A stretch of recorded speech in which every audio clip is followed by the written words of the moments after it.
কবর জিয়ারতের সময় সূরা ইখলাস 11 বার, কমসে কম 3 বার, সূরা তাকাসুর, দুরূদ শরীফ, বা যদি সময় থাকে তাহলে ইয়াসিন, সূরা মুলক, অন্যান্য সূরাও পড়া যাইতে পারে।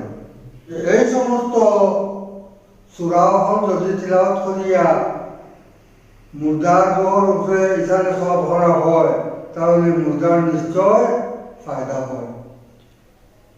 মুর্দার যদি আযাবের মধ্যে থাকে কোনো মুর্দা, তাহলে এই জিয়ারতের তিলাওয়াতের কারণে, সূরা ইখলাসের কারণে বা সূরা ইয়াসিন, সূরা মুলক, তাকাসুর, ওই সমস্ত সূরার কারণে অনেক সময় আযাবের মধ্যে তখফিফ হয়, হালকা হয়।